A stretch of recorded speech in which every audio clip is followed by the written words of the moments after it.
tonight. So, question for you. How many of you know what Stockholm Syndrome is? A few hands. Gary, you want to take a stab at defining that for us? Let me give you this. And from a law enforcement perspective, Stockholm Syndrome is when someone is taken hostage or kidnapped, and the victim of the kidnapping is then, through a period of time, becomes close with or supportive of the individual who took them captive. right. And they become close to the point where they really don't anticipate or want to be rescued by the law enforcement. Right. They become friends, they become supportive, they recognize the issue or the want that the captive has, and they support it. So that's the way we understand it. You can hold on to that. We're going to be using that again. I'll get that from you at the end. Yeah, that was a great definition. That was better than I would have done. But picture being imprisoned, the gate being unlocked, and you not wanting to leave. Staying there. Sleeping there. Seeing it as where you want to live out your life.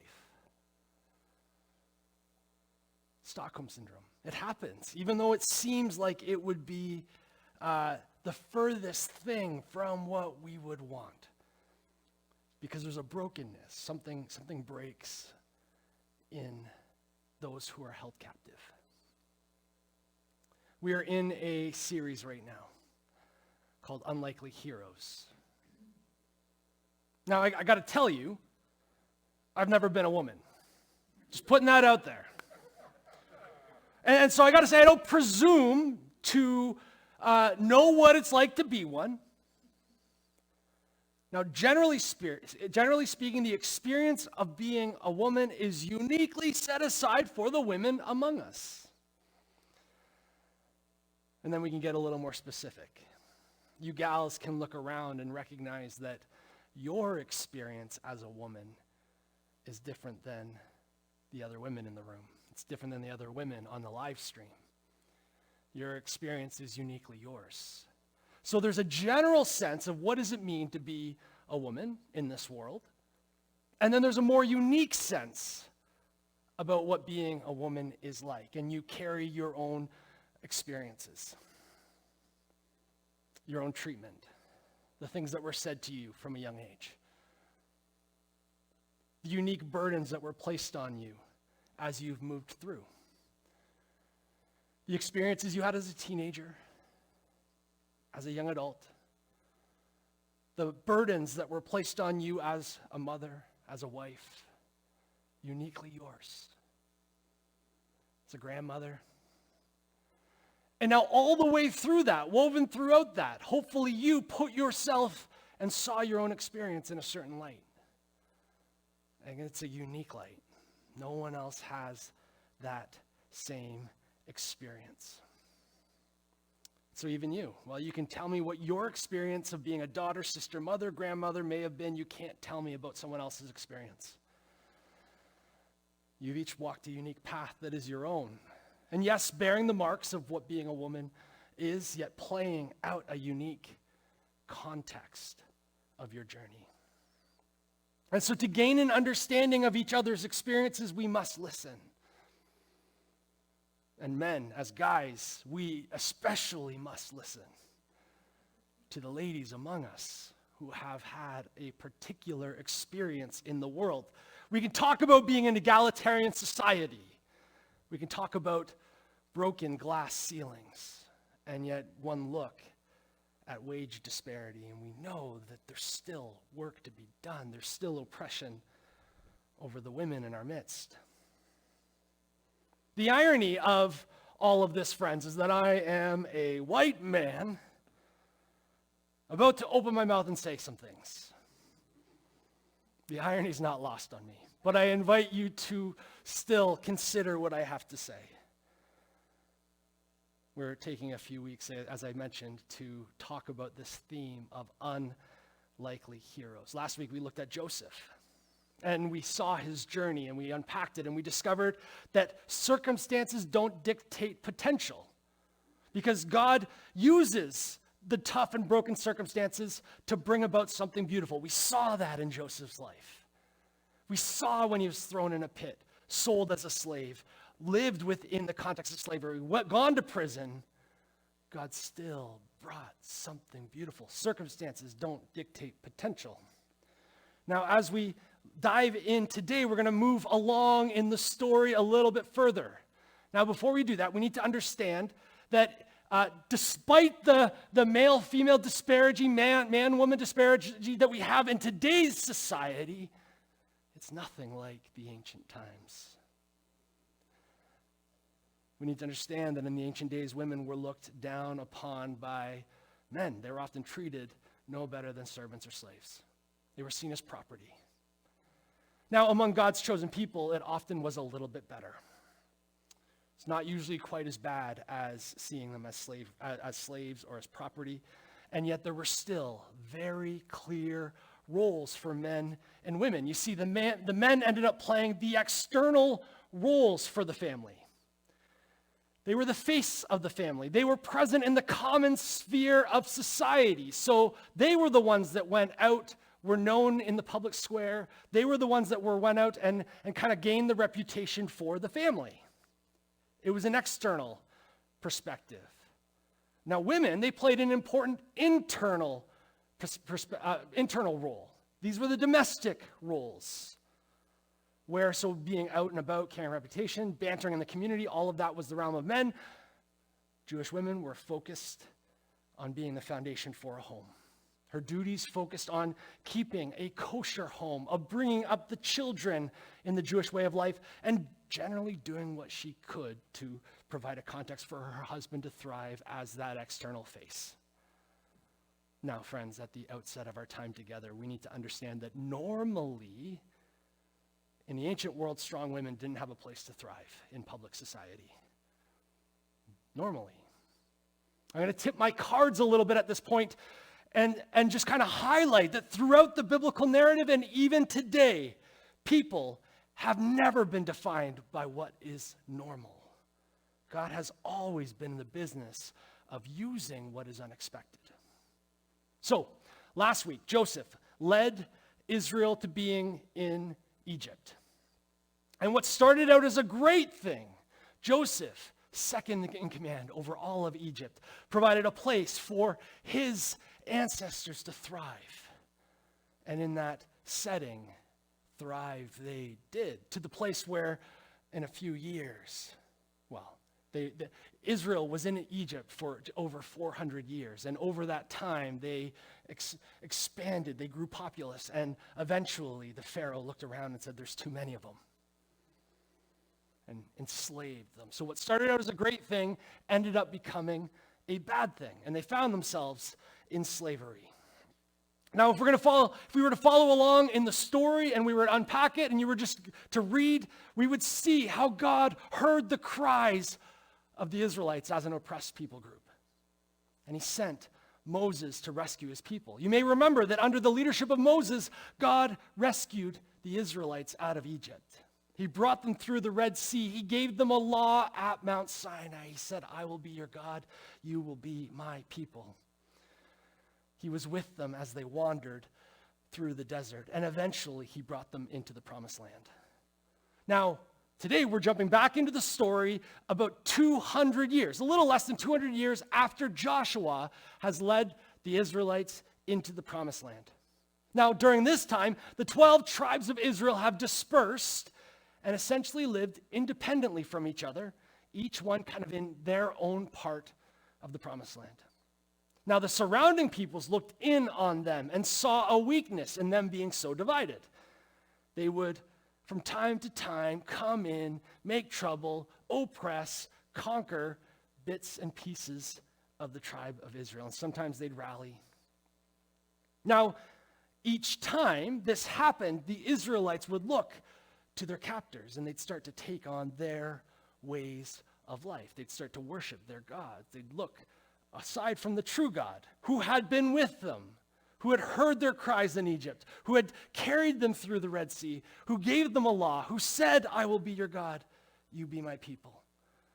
Brought them into the promised land, and they turn their backs on him. Time after time, they would turn to the gods of their captors. And then eventually they would realize, wait a minute, this isn't so good. And they'd cry out to God.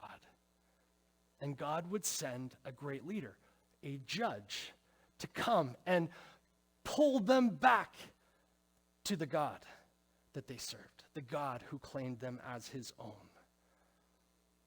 Now, when a judge passed on, when the judge was there, Israel followed God. When a judge passed on, often they would again turn to the gods around. They would lose focus, and each and every time trouble awaited them. Each and every time they turned from God, we see them find themselves in trouble. Now turn with me to Judges chapter 4. Judges chapter 4. As I mentioned last week, so often what we read is descriptive, not necessarily prescriptive. So we're reading about how God worked at a time and place among ancient people groups, but that doesn't mean that we go and follow what Deborah says to Barak, right? It's descriptive. We follow along. But friends, that doesn't mean that it doesn't have meaning. No, instead, as we hear the descriptions of how God has worked, how God has used people, we lean in and allow these stories to spark biblically formed imagination for the kind of activity that God does in the world. So my prayer is that we would have our own biblical imagination formed this morning. Friends, Judges chapter 4. It kicks off like this. Again, the Israelites did evil in the eyes of the Lord. That falls right into the description that I gave. Now that Ehud was dead, he was a previous judge. Verse 2 says, so the Lord sold them into the hands of Jabin, king of Canaan, who reigned in Hazar. Sisera, the commander of his armies, was based in Harosheth Hagoyim, because he had 900 chariots fitted with iron and had cruelly oppressed the Israelites for 20 years. They cried to the Lord for help. Friends, do you see the situation? A judge has died. Israel has turned their backs on God, and a new king has come in. And after 20 years, the people cry out for God. Now, did you catch the detail that this Sisera had 900 chariots? These are like the tanks of the ancient world. So what's being described here is quite the military powerhouse. What they saw around them wasn't defeated easily. There wasn't a lot of hope in light of 900 chariots. Things shift, though, in verse 4. Now Deborah, a prophet, the wife of Lipidoth, was leading Israel at the time. Let's just pause there for a second. Based on what I've prefaced our talk this morning, Deborah was leading. Do you see that Deborah, as a female in the ancient world, was not defined by what is normal? The societal restraints on Deborah told her to be the wife, told her to manage the realm in the internal world. That was the cultural message. Care for your home. And yet Deborah breaks the mold, right? Deborah shrugs off the burden of societal norms and steps into the role of prophet, steps into the role of judge, leading Israel at the time. And so she became known as a woman of extraordinary knowledge and wisdom, one who was led by God's Spirit. She had this influence where people would look and come. She was held in universal respect. She was a governing leader of the day. It's a fascinating thought. And oftentimes, again, we can read the biblical narrative and miss how incredible this is. Friends, what if Deborah remained locked within the societal expectations for her?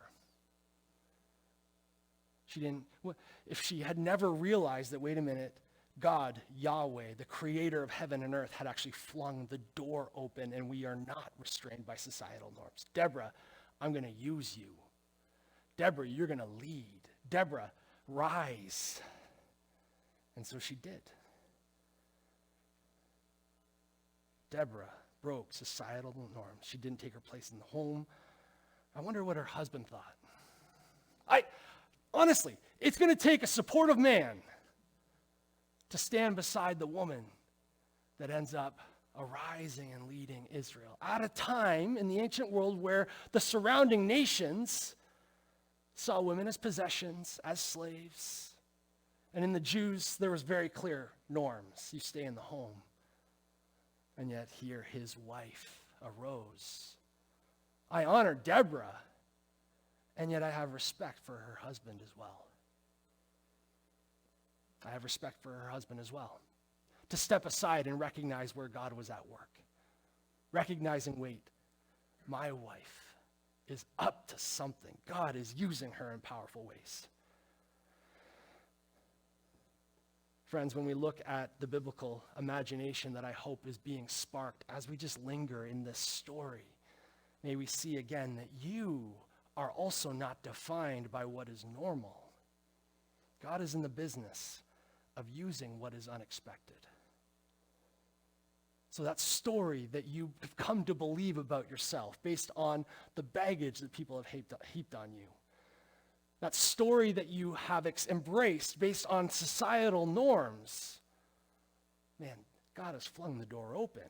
You don't need to stay in whatever cell that is that you expect that the people have heaped on you. Come on out and let's see what God is up to in your life. Now, the story continues, and we see a few more details that we're going to dig into a little bit. So we saw that Deborah was a prophet, the wife of Lapidoth, and was leading Israel at the time. Verse 5 says, she held court under the palm of Deborah between Ramah and Bethel in the hill country of Ephraim. And the Israelites went up to her to have their disputes decided. Now, Leonard Sweet is an author, speaker. He's been known to say, can you trust the story? Can you trust the story? Because again, when we read the scriptures, sometimes we bypass some of these details and we miss the nuance that are being packed into the text. And it ends up being beautiful. It ends up expanding our understanding of who Deborah was in the midst of her people. First of all, we see this detail that Deborah held court under a palm tree, right? And it wasn't just any tree, it was a tree that was given a name. In the biblical text, it says she held court under the palm of Deborah.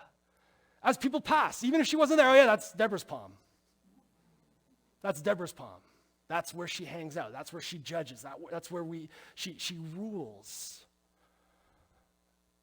So she, as a woman in that culture, lived in such a way that people associated even a palm tree with her. Now, the fact that it was a palm tree, we, again, often would bypass that detail, and yet within Hebrew thought, a palm tree stood as a symbol of unity. So as 12 tribes came in to the promised land and each did their own thing, lived in their own land, often ended up getting conquered, they were weaker when they were separated, when they were divided. And yet Deborah, judging under the palm trees, came to be known. The palm of Deborah, it was identified for her, and it was a symbol of unity. Friends, do you see that Deborah became a symbol for all the Israelites? She represented the God that they all knew and loved, the God that they all pointed back to as the one that had rescued them from Egypt, had brought them through the promised land, had given them a law, had carried them through the desert, had brought them to the promised land, And now they point and say, Deborah. Deborah reminds us of where we came from. Deborah reminds us of who our God is. The fact that it's a woman that's the unifying image for all of Israel should not be lost on us. Friends, this would be the most important figure in the story at this time. And it's someone that the other people saw. They saw women as not worthy, possessions, slaves, and yet here among the Israelites, we see that God truly had flung the door of societal norms open and had said, Deborah, arise. And she did, and she served as that unifying image for all of Israel. Now, additionally, did you see that she and her husband lived in the hill country? The text says that the Israelites went up to her to have her dispute settled. This chapter begins by saying that again, the Israelites did evil in the eyes of the Lord. So imagine that there's a whole lot of evil taking place, but up on the hill country, Deborah and her husband lived above the fray. So even the author is putting her above all the garbage that was taking place. And she, where they lived, showed. The Israelites had to come up to say, okay, we're leaving the fray, we're leaving the garbage, we're leaving and we're going up and seeking after God as they went to Deborah to have her settle their disputes. I love the images that come through here to again show the character of Deborah. This woman that did not remain in the prison cell of the societal norms, but she said, okay, if this door is opened by Yahweh, who am I to close it? Who am I to stay here? I'm walking out and I'm going to experience. I'm going to allow God to use me for whatever he is up to using me for. Again, I don't think I need to note this, but again, all of this is completely out of character. And so we see that Deborah, again, is not defined by what is normal. God has always been in the business of using what is unexpected. And so at this point, verse 6, we see that she sent for Barak. She summons him, and she gives him a word from the Lord. The Lord, the God of Israel, commands you, go, take with you 10,000 men. Lead them up to Mount Tabor, and I will lead Sisera, the commander of Jabin's army, with his chariots and his troops to the Kishon River, and give him into your hands. Again, what's fantastic here is you see the contrast. She summons a warrior, a man who could rally 10,000 people alongside him. And she said, God, it's calling you to go up against our oppressors. It's great. You would think he'd say, okay, I'm in. I got this. Deborah, the one who we come to. The Deborah, our leader. Deborah, our judge. Deborah, the one who we know speaks for God, is calling me to grab these men and go. Okay, let's do this. It's what we kind of see happening throughout the other judges, right? Where the man steps up and does what they should in order to free God's people. And yet you almost see him shy away from the moment. Verse 8, Barak said to her, well, if you go with me, I will go. But if you don't go with me, I won't go. If you go with me, I'll go. If you don't go with me, I won't go. Interesting. You almost see the role reversal, right? If you imagine what society was like at that time, and you see men were the ones that were the warriors, and the women were the ones that stayed home with the kids. You almost think he's like, now's my time. And he's like, hold on a second. Not without you.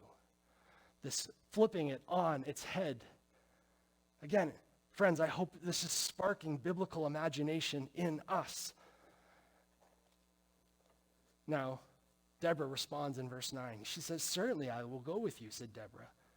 But because of the course you're taking, because you did not trust, because you required my presence, the honor will not be yours. For the Lord will deliver Sisera into the hands of a woman. Barak probably went away a little sheepish at that point, but he's like, okay, fine, Deborah's coming with me. We can do this. And as we kind of work through the story, it sets it up. Deborah, this amazing woman leader of God who has broken societal norms, who has said, yes, I will go into battle with you. You almost expect that she will be the one who will garner the praise of this victory. It sets it up that way. But friends, there's another shift. The armies go to meet each other. God brings victory. And those chariots, that powerful army gets put into disarray. And they start to flee and they start to get cut down. And the leader of that army gets out of his chariot and he starts to run. He just starts to flee. And he goes to a tent of someone who he thinks is a friend. Verse 17 says that Sisera, meanwhile, fled on foot to the tent of Jael, the wife of Heber the Kenite, because there was an alliance between Jabin, king of Hazar, and the family of Heber the Kenite. Now, Jael, introduction of a new female character. Jael, but notice here, okay, so Deborah, we came to see, was in the external world, right?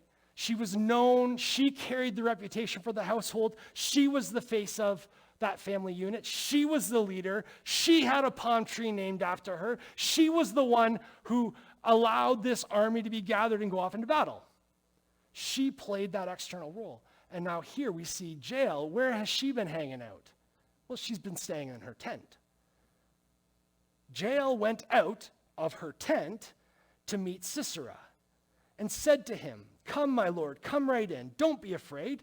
So he entered her tent. She covered him with a blanket. "I'm thirsty," he said. "Please give me some water." She opened a skin of milk, gave him a drink, and covered him up. Verse 20. "Stand in the doorway of the tent," he told her. "If someone comes by and asks you, 'Is anyone here?' say no." What's interesting here is, again, that we see some role reversal taking place where he is asking her to stand guard, right? In this culture, again, it's the men that are the strong ones, and he's saying, please, would you please just stand guard, protect me as I sleep. Turn them away, send them away. But Jael, Heber's wife, picked up a tent peg and a hammer and went quietly to him while he lay fast asleep, exhausted. And she drove the peg through his temple into the ground, and he died. Just then Barak came by in pursuit of Sisera, and Jael went out to meet him. "Come," she said, "I will show you the man you're looking for." So he went in with her, and there lay Sisera with the tent peg through his temple, dead. On that day, God subdued Jabin, king of Canaan, before the Israelites.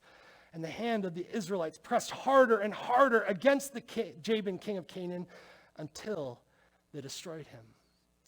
This victory set off a series of victories that eventually led to Israel being free once again.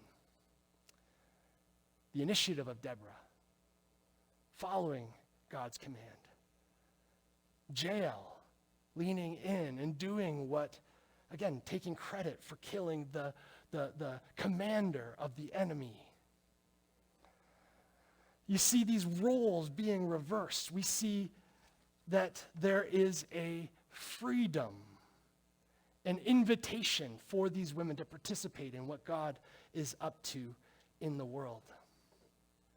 Friends, for too long, we have heaped expectation on women, but also the men, right?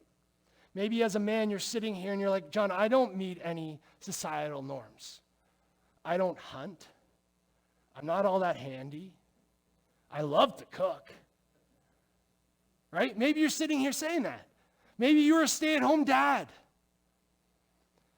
Friends, can we see that we also don't need to be locked in societal norms for who we are? That God invites us to thrive in the story he's writing.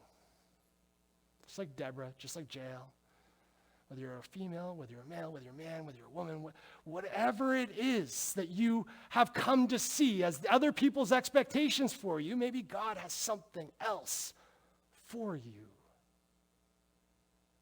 If you're a strong leader, never let others say, stand back, sit down, get back into your role. Because friends, we need more Deborahs. We need more JLs who are willing to act when the time is right, even though they say, this isn't for me. To lean in and do to participate in what God is up to in the world. Because friends, you are not defined by what is normal. God is in the business of using what is unexpected. We can fast forward to Jesus. Normally, those who end up getting crucified on crosses deserved it. Normally, those who were crucified on crosses, who were would-be messiahs, normally, their movements died with them. Yet God is in the business of using the unexpected. We know in the story that Jesus didn't stay dead. We know in the story that God was up to something new.